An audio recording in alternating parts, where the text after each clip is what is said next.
آج 10 محرم تاریخ کا وہ دن جب حق اور باطل کی جنگ ہوئی اور یقینی طور پر حق کی جیت ہوئی، اور اسی حوالے سے شاعر نے یہ کہا ہے کہ قتل حسین اصل میں مرگ یزید ہے، اسلام زندہ ہوتا ہے ہر کربلا کے بعد۔ کربلا کا واقعہ وہ دن جب صبح کے وقت اذان سے اس دن کا آغاز ہوا، اور بلکہ اس سے پہلے اگر ہم بات کریں جب امام حسین کا قافلہ وہاں سے گزر رہا تھا اور اچانک سے ان کا گھوڑا رک گیا وہاں پہ، اور اس نے چلنے سے انکار کر دیا، اور امام حسین نے وہاں پہ فرمایا کہ یہ وہ جگہ ہے جہاں پہ ہمیں شہید کیا جائے گا اور ہمارے بچوں کو مار دیا جائے گا۔ بلا شبہ یہ مرحلے مرحلے پہ، قدم قدم پہ، منزل منزل پہ اس چیز کا ثبوت ملتا رہا کہ حسین ابن علی تقاضۂ مشیت کے تحت سرزمین کربلا کی جانب رواں دواں ہیں، اس سرزمین کی جانب۔ اور روایتوں میں ہے کہ جب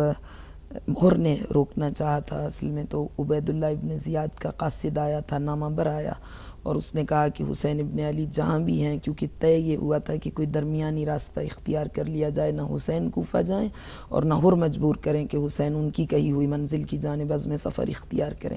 تو درمیانی راستے کی جانب جب چلے تو ہر تھوڑے سے فاصلے پر رہ کر مسلسل ہر کا لشکر امام کی تعقیب کر رہا تھا، مگر ذرا سے فاصلے پر رہتے ہوئے۔ یا ایک مرتبہ نامہ بر آیا عبید اللہ ابن زیاد کی جانب سے، اس نے ایک مکتوب دیا اور کو وہ پڑھا، تو اس کی عبارت یہ تھی، اس کا متن یہ تھا کہ حسین ابن علی جہاں بھی ہیں ان کو گرفتار کرو، اور ہم تمہاری جاسوسی بھی کر رہے ہیں اس لیے کہ ہمیں اطلاع مل رہی ہے کہ تمہارا رویہ حسین ابن علی کے ساتھ جانبدارانہ ہے۔ تو ہر نے اس وقت امام سے کہا کہ اب میں آپ کو آگے نہیں بڑھنے دوں گا۔ اس کے باوجود امام تھوڑا سا آگے بڑھے، لیکن ایک منزل پر جب تشریف لائے تو ہر نے آ کے آگے سے لجام فرس میں ہاتھ ڈال دیا اور کہا کہ آقا اب میں آپ کو آگے نہیں بڑھنے دے سکتا۔ تو امام نے اس کی بات تو ظاہر ہے امام اس کی تعمیل تو نہیں کریں گے، لیکن امام نے محسوس کیا کہ رہوار نے قدم آگے نہیں بڑھائے، تو اب چونکہ علم غیب بھی رکھتے ہیں، حجت معصوم ہے، لیکن اتمام حجت کرنا چاہتے ہیں اور تاریخ کے سپرد کرنا چاہتے ہیں ان حقائق کو کہ اس میں مرضی خدا کتنی شامل ہے۔ تو جناب عباس سے کہا کہ آپ گھوڑا تبدیل کریں، تو 7 رہوار تبدیل کیے گئے لیکن کوئی گھوڑا آگے نہیں بڑھا۔ اور اس کے بعد پھر امام نے فرمایا کہ یہ اس زمین کی خاک تھوڑی سی مجھے دیجیے، تو جناب عباس وہ لے کے آئے، تو امام نے اس کو استشمام کیا جب خاک کو، تو کہا انا للہ و انا الیہ راجعون۔ تو وہاں 4 قبیلے آباد تھے سرزمین کربلا کے اطراف و جوانب میں، تو یہ خبر بھی پھیل گئی تھی کہ 2 لشکر آپس میں کشیدگی کی صورت میں یہیں ٹہل رہے ہیں، تو وہ بھی آ گئے ان کے ہیڈز، تو انہوں نے دیکھا امام حسین کو گھوڑے پہ سوار، تو ان میں سے ایک شخص نے کہا کہ 22-23 سال پہلے اسی مقام پہ، اسی عمر کا، اسی شکل و شباہت کا سردار ایسا ہی میں نے گھوڑے کی پشت پہ دیکھا، اسی مقام پہ آ کے اس کا گھوڑا رکا۔ وہ لشکر کا امیر تھا اور وہ فوج صفین سے لوٹ رہی تھی، حضرت علی علیہ السلام کا جب سرزمین کربلا سے گزر ہو، تو اس نے کہا کہ اس امیر لشکر نے دیکھ کے کہا تھا ھذا مسارع العشاق،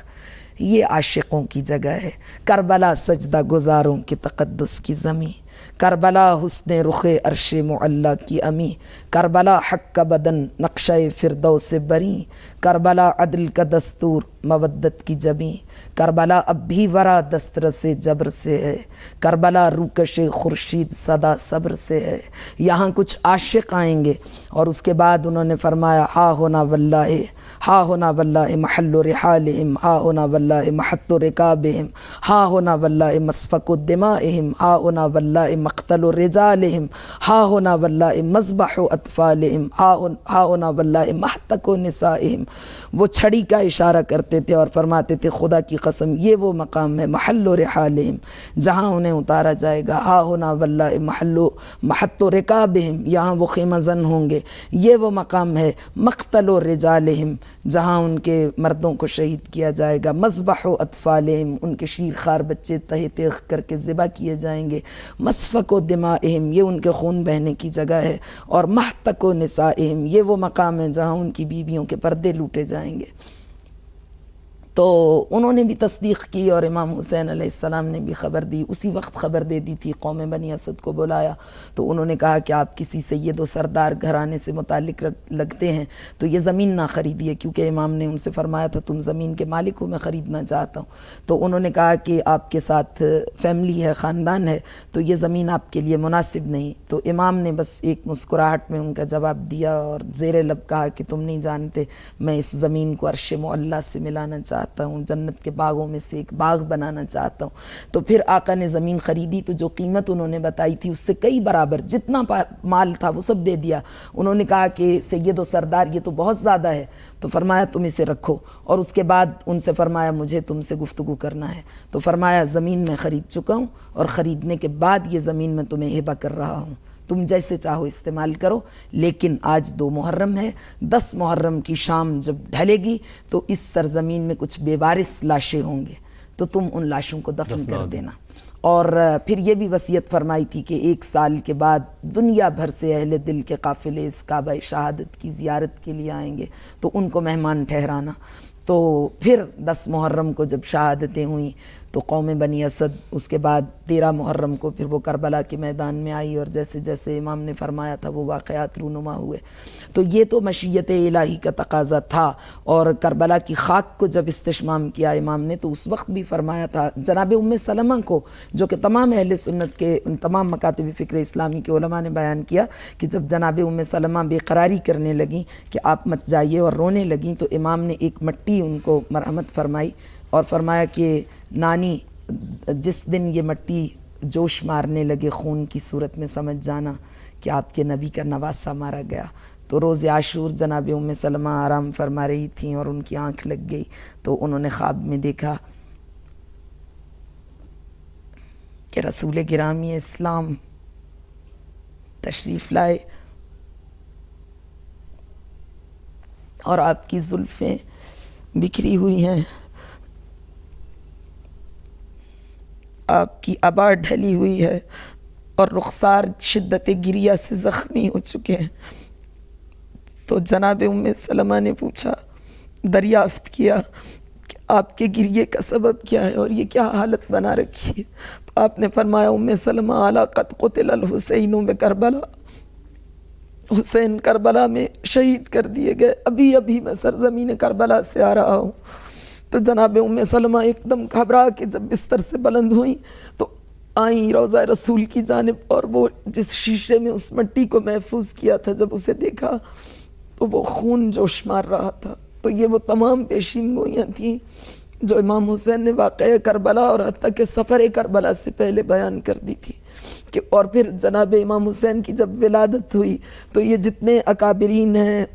بڑے شیوخ ہیں, ہسٹورین ہیں, سب نے اپنی کتابوں میں لکھا ہے. بلکہ ابھی ایک اہل سنت کے بہت بڑے عالم دین ہیں, انہوں نے اس کو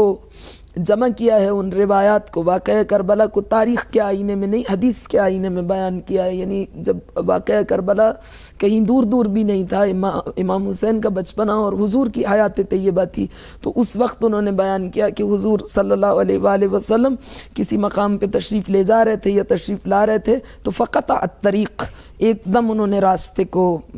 میں رک گئے وہ, اور گریہ طاری ہوا. تو ابن عباس نے پوچھا کہ یا رسول اللہ کیا بات ہے؟ تو فرمایا جاء جبرائیل, جبریل امین آئے تھے اور انہوں نے مجھ سے فرمایا کہ اے احمد مجتبیٰ, آپ کا نواسہ حسین کربلا میں شہید کیا جائے گا, اور رجل اسمہ یزید, اس کا قاتل یعنی جو اس قتل کا بازار گرم کرے گا وہ یزید ہوگا. تو اس طرح کے بے شمار روایات ہیں. اور پھر فصعد الی المنبر, حضور منبر پہ تشریف لائے مسجد النبی میں آ کے, اور حضور نے گریہ کیا اور پھر امام حسین کی شہادت کو بیان کیا. تو صحابہ کرام رضوان اللہ علیہم نے گریہ کیا, اور پھر کیا شفیق ان کا نام ہے, میرے ذہن میں ابھی ان کا نام پورا آ جائے گا,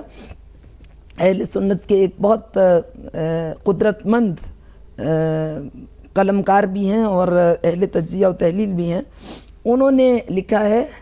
حافظ شفیق کچھ پورا نام ابھی ذہن میں نہیں آ رہا، انہوں نے لکھا ہے کہ جس وقت امام حسین کی شہادت ہوئی تو جو اصحاب کربلا باقی رہ گئے تھے، کیونکہ امام حسین کی شہادت کے وقت سفر کے حالات، مسائل، سن و سال کی مجبوریاں، میڈیا کا نہ ہونا، کمیونیکیشن کا نہ ہونا، ذرائع ابلاغ کا نہ ہونا، ان حالات میں بھی 21 صحابہ کرام رضوان اللہ علیہم حضور کے کربلا میں جا کے شہید ہوئے امام حسین کے ساتھ، اور جو باقی بچ گئے ان کے لیے وہ کہتے ہیں کہ جب نواسہ رسول کی شہادت کی خبر آئی تو کیفیت یہ تھی کہ جو حضور کے صحابی زندہ تھے انہوں نے گریبان اپنے چاک کیے اور وہ صحراؤں میں نکل گئے ماتم کرتے ہوئے، گریہ کرتے ہوئے اور یزید کو لعنت ڈالتے ہوئے۔ تو یہ امام حسین کی جو قربانی ہے اور شہادت ہے، یہ تو لوگوں کو پہلے سے معلوم تھا کہ ایسا واقعہ رونما ہونے والا ہے۔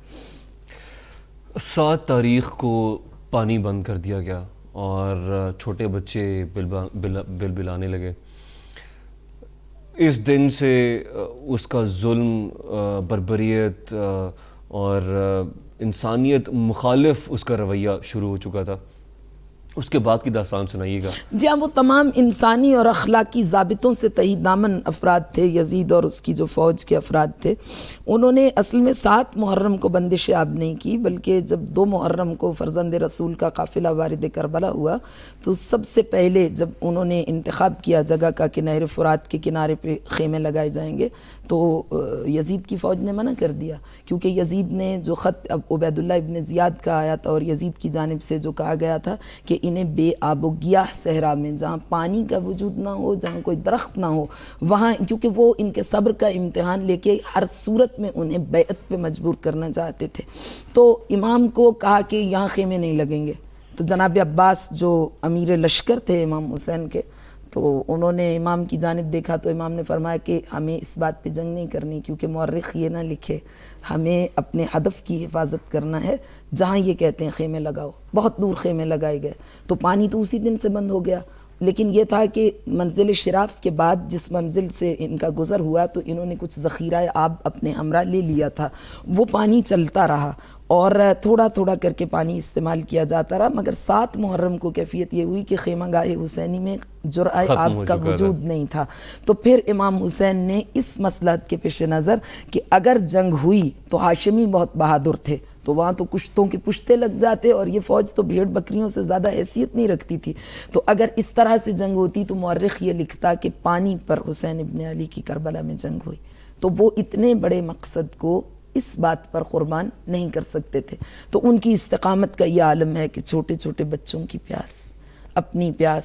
اور اپنے خانوادے کی یہ تکلیف برداشت کی۔ تو 7 کو پانی بند تھا، 8 کو بند تھا نہیں، موجود نہیں تھا، 9 کا دن بھی اسی طرح گزرا۔ 7 محرم کو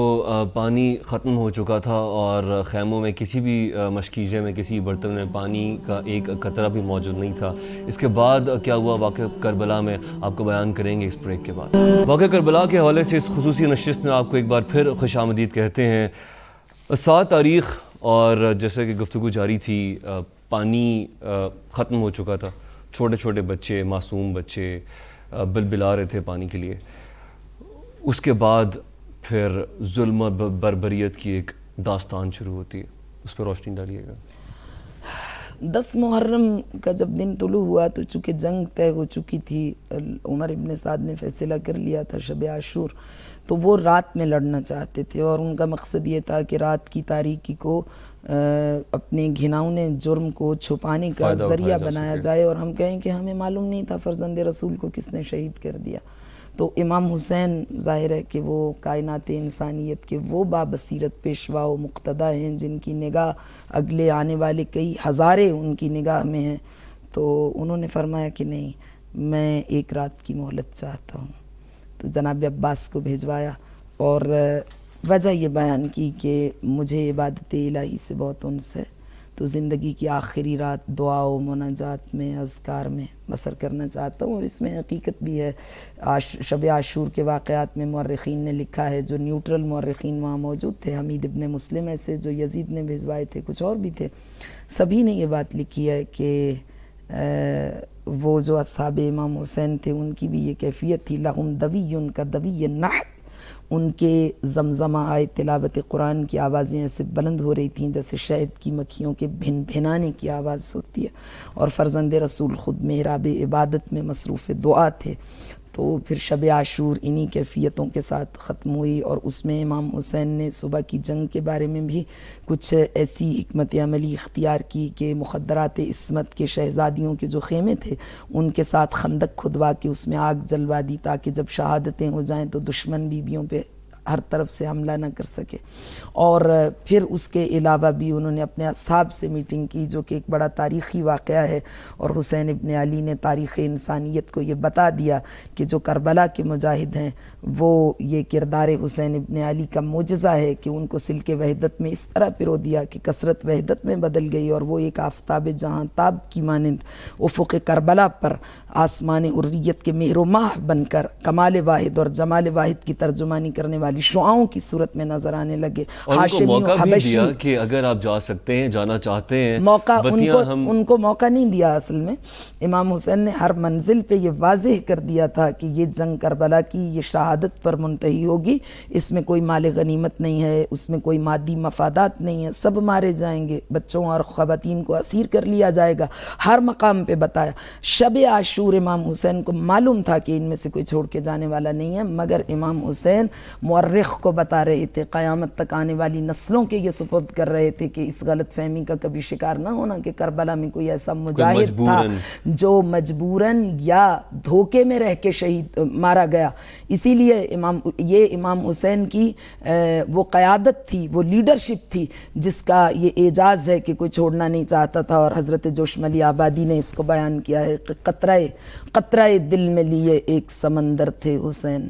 ذات واحد میں سمیٹے ہوئے لشکر تھے حسین، دین آداب رفاقت کے پیمبر تھے حسین، جان دینے کو جب آئے تو 72 تھے حسین، سرفرشتوں کے یہاں آج بھی خم ہوتے ہیں، ایسے انسان رسولوں میں بھی کم ہوتے ہیں۔ تو حسین ابن علی کی موجز آسا یہ جو شخصیت ہے موجز نما، اس کا یہ اعجاز ہے، کرشمہ ہے کہ ہاشمی و حبشی آقا و غلام سب کی سوچ کا ایک انداز ہو گیا، اور رنگ و نسل، قوم، قبیلے اور خاندانی اختلافات اور علاقے، دوریاں سب ختم ہو گئیں، اور زیر لوائے کربلا سب کے سب جمع ہو کے جمال واحد اور کمال واحد کی ترجمانی کرنے والی شعاؤں کی صورت میں نظر آنے لگے۔ تو کوئی وہاں سے نہیں جا رہا تھا، اور وہ جو خطبات دیے ہیں اصحاب کربلا نے، امام حسین نے بڑا فخر کیا جب چراغ بجھا دیا، فرمایا کل کا دن طلوع ہوگا، کوئی جوان زندہ نہیں رہے گا، تو جو جانا چاہے چلا جائے، اور میں اس سے نہ صرف یہ کہ ناراض نہیں ہوں، قیامت میں میں نانا رسول اللہ صلی اللہ علیہ وآلہ وسلم کی بارگاہ میں اس کی شفاعت کراؤں گا، تو تم جاؤ، دشمن کو صرف حسین درکار ہے۔ تو چراغ بجھا دیا کہ روشنی میں اگر کوئی شرم محسوس کرے، اور حتیٰ کہ اپنے بھیا جناب عباس سے یہ فرما دیا کہ عباس تم بھی اپنے خاندان کو لے کے چلے جاؤ، حالانکہ امام حسین کو تو معلوم ہے کوہ استقامت عباس سے، پیکر وفا، شہنشاہ وفا عباس ہے، عباس جائیں گے چھوڑ کے، مگر امام اس لیے کہ لوگ شرم محسوس نہ کریں، اور مورخ بھی دیکھ لے کہ کیا کیفیت ہے، چراغ کو بجھا دیا، جلے ہیں خون شہیداں سے کربلا کے چراغ،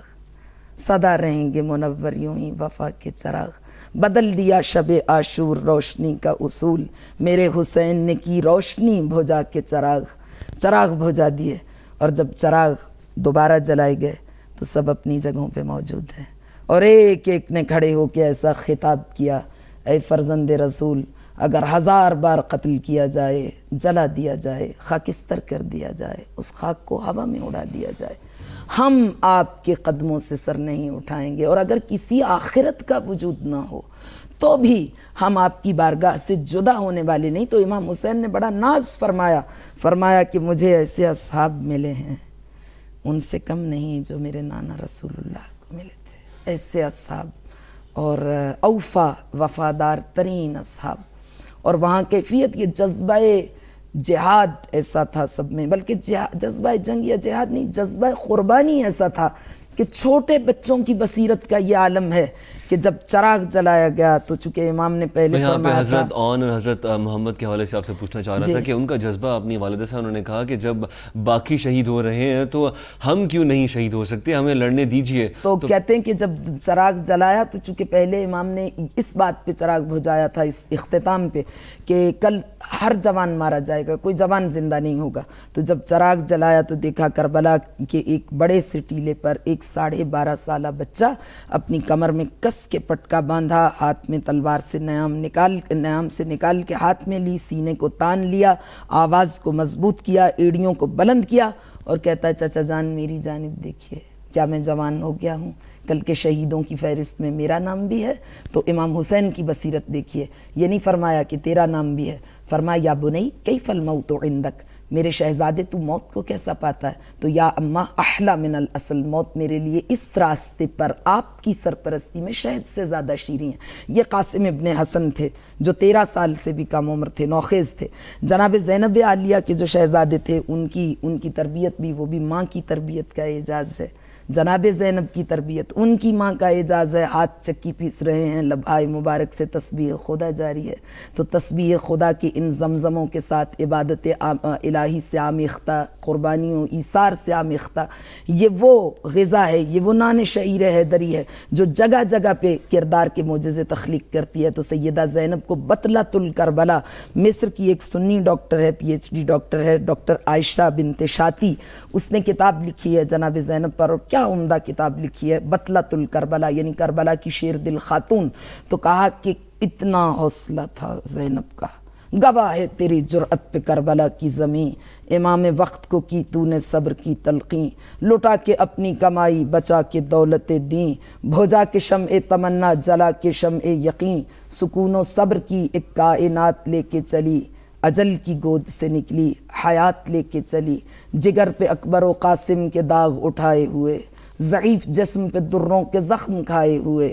گرانی رسن و توق آزمائے ہوئے, جو درد دل تھا اسی کو دوا بنائے ہوئے, سوئے دمشق چلی حق کی روشنی لے کر, جو مر چکے تھے خود ان کی بھی زندگی لے کر. اپنے بچوں کی تربیت ایسی کی کہ شاعر کہتا ہے کہ کربلا میں نظر آیا ہمیں ماں کا کردار, مامتا کرتی تھی خود فرض کی راہیں ہموار. بچوں کے رگو پے میں یہ بات رچ بس چکی تھی کہ انہیں راہ حق پر نصرت دین مبین اسلام کے لیے امام وقت کی بارگاہ میں حاضر ہو کے اپنے سر کی قربانی پیش کرنا ہے. واقعہ کربلا میں بچوں کی شہادت کی بات کر رہے ہیں, بچوں کے کردار کی بات کر رہے ہیں, حضرت علی اصغر کی شہادت کے حوالے سے بھی بات کریں گے, اور پھر جو ظلم ڈھائے گئے, لیکن اس بریک کے بعد ہمارے ساتھ پھر خوش آمدید آپ کو کہتے ہیں.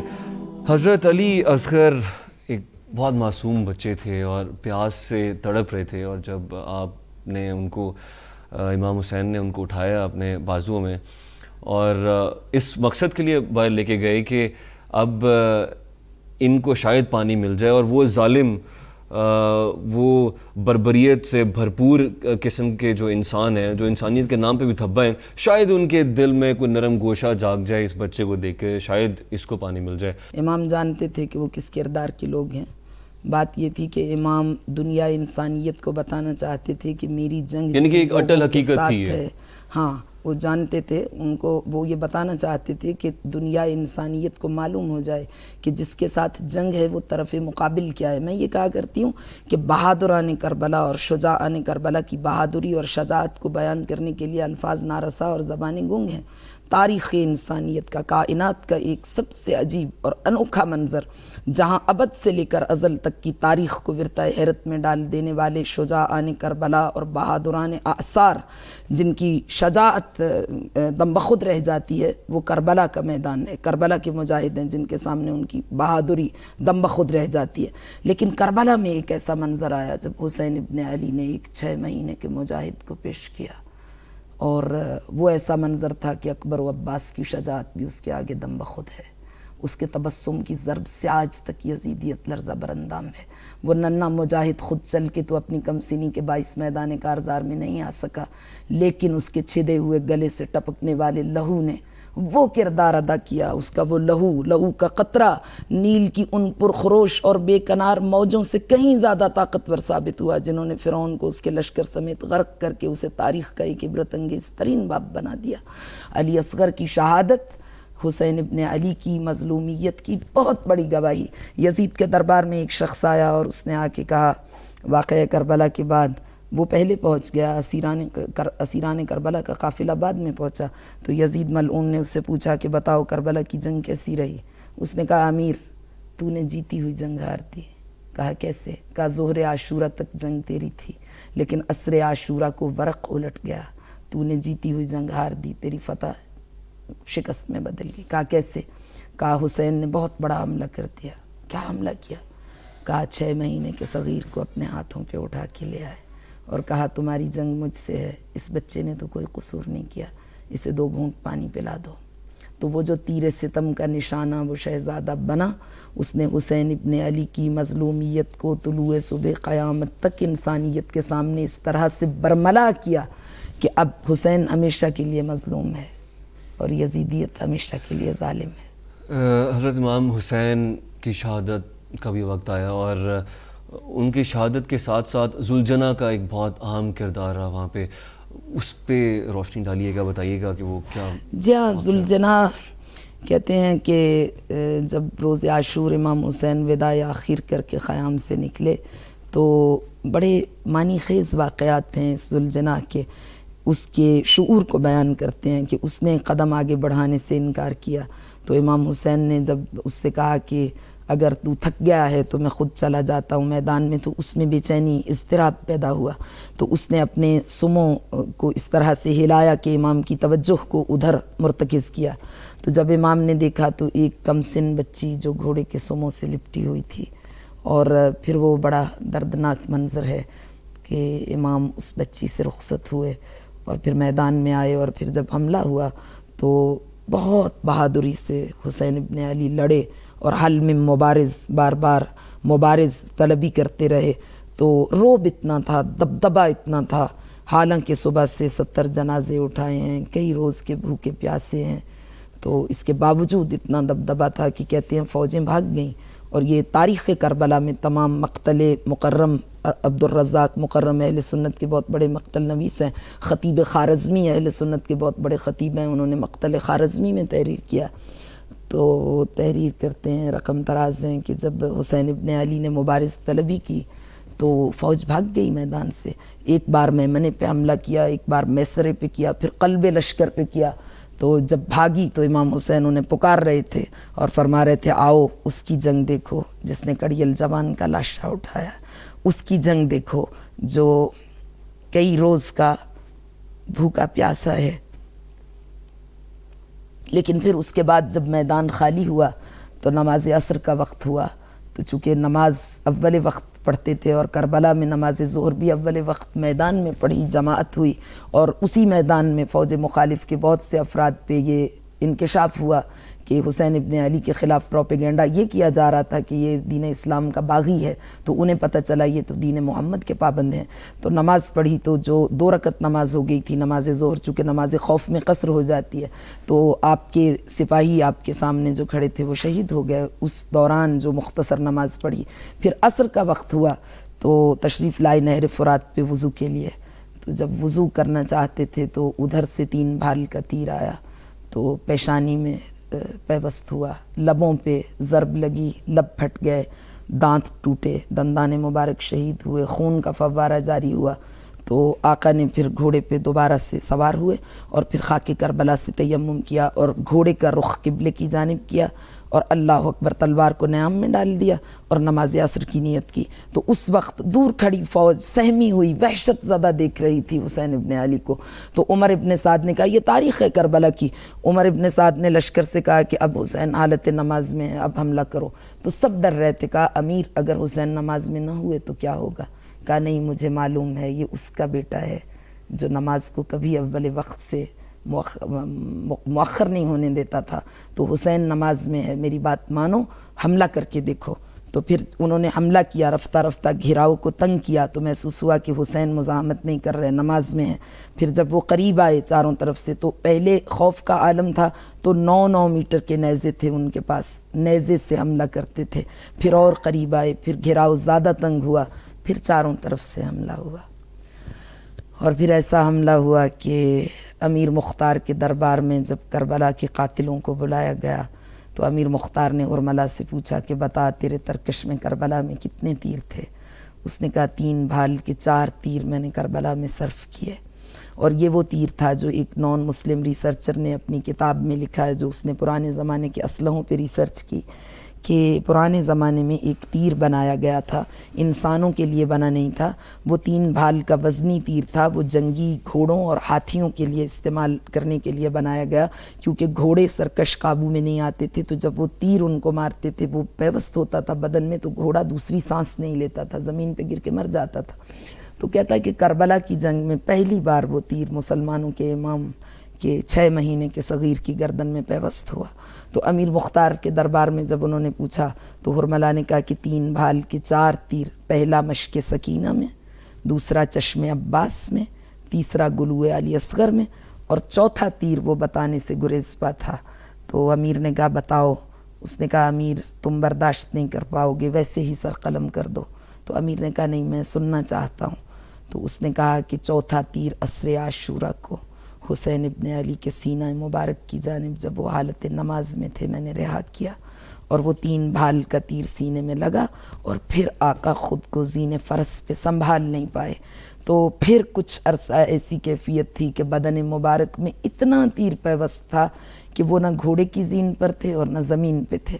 اور ذوالجناح نے اس وقت یہ کردار ادا کیا کہ کربلا کے قاتلوں نے بھی اس کو بیان کیا کہ امام حسین اب خود سنبھل نہیں پا رہے تھے، تو جس طرف کو گرنے لگتے تھے ذوالجناح دوسری جانب جھک جاتا تھا اور ان کے پیکر اتھر کو سنبھالتا تھا، پھر وہ ادھر کو گرنے لگتے تھے تو وہ دوسری جانب کو جھک جاتا تھا۔ اور جب ذوالجناح کو یہ محسوس ہوا کہ اب امام حسین اس کی پشت پہ برقرار نہیں رہ سکتے، تو اس نے جلدی سے نگاہوں سے زمین کربلا کا جائزہ لیا، پھر ایک ٹیلے کے قریب آ کے اس نے خود کو زمین پہ لٹایا، اور پھر اپنی پشت کو اس نے بڑی نرمی کے ساتھ ٹیلے سے لگایا، اور امام حسین کا پیکر اس پہ اتارا اور خود پہرا دینا شروع کیا، اور اتنی مزاحمت کی کہ عمر ابن سعد نے کہا اس ذوالجناح کو گرفتار کر لو۔ تو ذوالجناح نے 40 افراد کو مار دیا، سموں سے حملہ کرتا تھا، دم سے حملہ کرتا تھا، دانتوں سے کاٹتا تھا، 40 افراد فوج دشمن کے مار دیے۔ لیکن بہرحال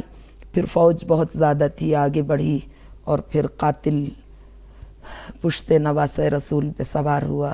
قاتل بدلتے رہے، پشت پہ سوار ہوتے رہے، ایک شخص تھا وہ سوار ہوا تو امام حسین پلٹ کے دیکھتے تھے، تو وہ جب سوار ہوا تو امام نے جو پلٹ کے دیکھا تو وہ روتا ہوا پچھلے پیر بھاگا۔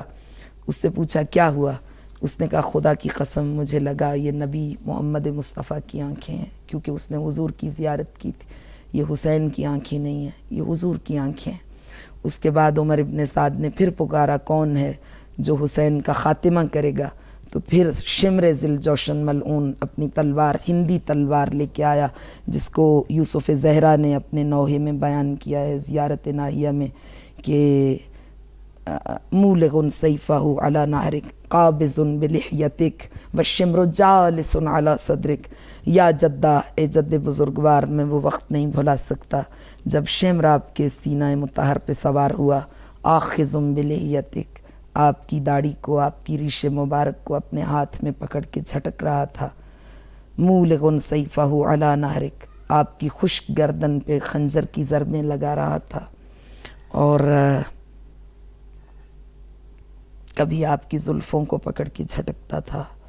اور کبھی آپ کی ریش مبارک کو پکڑ کے جھٹکتا تھا، اور پھر اس نے کبھی آپ کو پشت کے بل لٹاتا تھا، کبھی آپ کے سینے پہ سوار ہوتا تھا، اور پھر 13 ضربوں سے آپ کا سر تن سے جدا ہوا۔ اور کربلا میں ایک غیبی آواز بلند ہوئی، الا قد قتل الحسین بکربلا، تو سب سے پہلے اس آواز کے بلند ہونے سے پہلے فرمایا فلما رأینا سرجک ملویا، آپ کا ذوالجناح جب اس کا بس نہ چلا تو ابھی آپ زندہ تھے تو خیام کی جانب دوڑا، اور وہاں جا کے اس نے ہنہنانے سے متوجہ کیا بیویوں کو، تو بیویوں نے سمجھا کہ شاید آقا تشریف لائے ہیں، تو جب وہ در خیمہ پہ آئیں تو ذوالجناح اپنے سموں کو ہلاتا تھا، جھٹکتا تھا، رو بھی رہا تھا، کربلا کی جانب اشارہ کرتا تھا اپنے سر سے، گویا وہ یہ کہہ رہا تھا کہ آ کے حسین کو بچاؤ۔ تو پھر بیویوں نے دعا کی تو خدا نے امام حسین کی شہادت کے بعد جب حق کی جیت ہوئی اور باطل ہار گیا، پھر کیا ہوا وہ ہم جانیں گے اس بریک۔ حسین کی شہادت کے لمحات، وہ وقت جب یزید کی یزیدیت انتہا کو پہنچی ہوئی تھی، اور اس کے بعد پھر کیا حالات تھے، کس طریقے سے پوری دنیا تک یہ پیغام پہنچا، اور آج وہ حق کی آواز آج بھی زندہ ہے، اور آج جب ہم یہ پروگرام کر رہے ہیں، یہ بات کر رہے ہیں، ان کو یاد کر رہے ہیں، یہ بھی اس بات کا منہ بولتا ثبوت ہے۔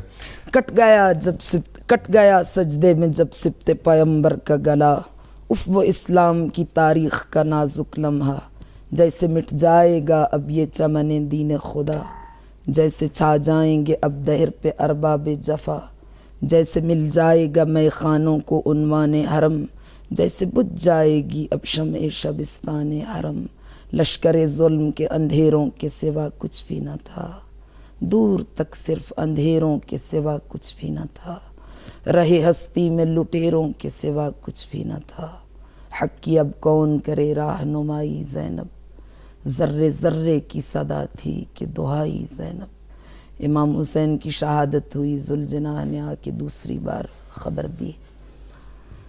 اور پھر امام حسین کی صاحبزادی فرماتی ہیں کہ ابھی ہم پہلی مصیبت پہ گریہ نہیں کر پاتے تھے کہ دوسری مصیبت ہمارے انتظار میں ہوتی تھی۔ فوج اشقیاء آگ لے کے خیموں کی طرف دوڑ پڑی اور خیام حسینی پہ حملہ کر دیا، بیویوں کی چادریں لوٹ لیں، تبرکات اہل بیت لوٹ لیے گئے، اور اس کے بعد پھر کہتی ہیں قنات خیموں کو جلا دیا گیا، اور جب خیمے جل گئے تو ایک منظر اور بھی تھا، شام ڈھل رہی تھی، ایک ساتھ کئی مناظر کربلا میں نگاہوں کو دیکھنے کے لیے مل رہے تھے اور بیویاں دیکھ رہی تھیں۔ ایک طرف گھوڑوں کو لٹا کے ان کے سموں میں نعل بندی ہو رہی ہے، دوسری جانب شہیدوں کو لٹا کے ان کے سر کاٹے جا رہے ہیں، تیسری جانب ایک دستہ فوج کا نیزہ بردار گھوڑوں پہ سوار ہو کے زمین کربلا کو نیزوں سے برما رہا ہے علی اصغر کا لاشا تلاش کرنے کے لیے، چوتھی جانب شہیدوں کو گھسیٹ کے جن کے سر کاٹ دیے گئے ہیں فوراً ایک مقام پہ لا کے لٹایا جا رہا ہے، پانچویں جانب جو سر کٹ گئے ہیں انہیں نوکے نیزہ پہ سوار کیا جا رہا ہے۔ تو شہزادی زینب نے جناب فضہ سے کہا جو ان کی کنیز تھیں کہ اماں فضہ یہ کیا ہو رہا ہے؟ تو کہا کہ بی بی شہیدوں کے لاشوں کو پامال کیا جانے والا ہے، اور پھر بیویوں کی نگاہوں نے یہ منظر دیکھا کہ سارے شہداء کی لاشیں لٹائے گئے، اور 6 مہینے کے رضیع صغیر کا لاشا امام حسین کے سینے پہ لٹایا گیا، اور پھر وہ گھوڑے جن کے سموں میں نعل بندی ہوئی تھی وہ دوڑنے لگے، اور پھر اتنے گھوڑے دوڑے کہ ہر ایک نے اپنے الفاظ میں مرثیہ پڑھا، کسی نے تاریخ بیان کی کہ امام نے فرمایا میرا سلام ہو اس مقتول کے لاشے پہ جس پہ اتنے گھوڑے دوڑائے گئے کہ اس کا گوشت خاک کے ساتھ یکساں ہو گیا۔ اور عبید اللہ ابن زیاد کے دربار میں جب آئے وہ ظالم جنہوں نے لاشیں پامال کیے تھے، تو اب چونکہ وقت نہیں ہے تو میں ساری اسناد بیان نہیں کر رہی، سند کے ساتھ ہے روایت، انہوں نے کہا امیر نحن رززنا الصدر بعد الظہر، ہمیں ایسا انعام دے اس لیے کہ ہم نے حسین کے سینے کی ہڈیوں کو اس طرح پیس دیا ہے کہ خاک کے ساتھ یکساں ہو گئیں۔ اور حمید ابن مسلم نے بیان کیا کہ جب شام غریباں کی تاریکی چھائی تو سیدہ زینب جلی ہوئی قنات سے برآمد ہوئیں، اور پھر وہ اس نشیب میں گودال قتل گاہ میں تشریف لے گئیں تو آپ کو لاشا حسین دکھائی نہیں دیا، تو بی بی نے پکارا تو پتھروں کا ایک بڑا ڈھیر تھا، اس سے آواز آئی تو پھر بی بی ادھر بڑھیں، اور جب گئیں پتھروں کے ڈھیر کو ہٹایا تو اس میں سے گوشت کے ریزے نکلے، تو بی بی نے اٹھا کے کہا انتا اخل حسین، کیا تو ہی میرا بھائی حسین ہے؟ اور پھر بی بی نے آسمان کی جانب ان گوشت کے ریزوں کو بلند کیا اور کہا اللہم تقبل منا ھذا القربان۔ یہ استقامت ہے کربلا کی بیویوں کی، بار الہ اس قربانی کو ہم اہل بیت سے قبول فرما۔ اس کے بعد بی بی نے ٹوٹی ہوئی ذوالفقار اٹھائی، یتیموں اور بیواؤں کو ایک مقام پہ جمع کیا، اور پھر ساری رات پہرا دینا شروع کیا تاکہ فوج مخالف بیویوں کے قافلے کو نقصان نہ پہنچائے۔ تو کبھی نہر فرات پہ جاتی تھیں، کبھی واپس لوٹتی تھیں، شہیدوں کے لاشوں کو جمع کیا، چھوٹے چھوٹے بچے جو گھوڑوں کے سمون کے نیچے پامال ہو گئے تھے. ایک بچی جناب مسلم بن عقیل جو امام حسین کے سفیر بن کے کوفہ میں پہلے شہید ہو چکے تھے، ان کی 3-4 سالہ صاحبزادی تھیں جناب عاتقہ، تو جناب زینب ان کی تلاش میں نکلیں کہ عاتقہ کہاں ہے، تو وہ اسی نشیب میں بچی سوئی ہوئی تھی جہاں امام حسین کا لاشہ تھا. تو پتہ چلا چونکہ وہ امام حسین ان سے بہت پیار کرتے تھے ان کے بابا کی شہادت کے بعد، تو بچی ان کے ساتھ سونے کی عادی تھی، تو وہ ان کا سینہ تلاش کر رہی تھی. تو جب بیویاں گئیں شہزادیاں تو انہوں نے بچی کو اٹھایا اور کہا کہ آہستہ اٹھاؤ بچی کی آنکھ نہ کھل جائے، لیکن جب اٹھایا تو دیکھا بچی کی پسلیاں گھوڑوں کے سموں سے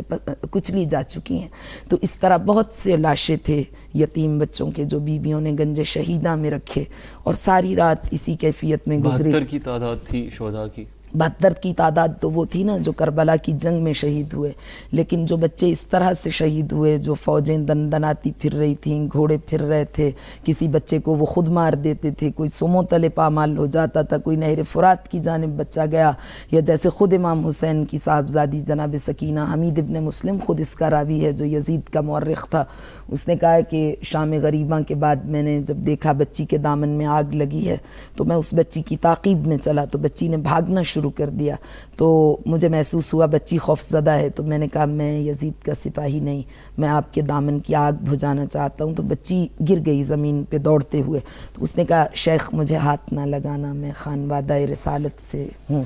تو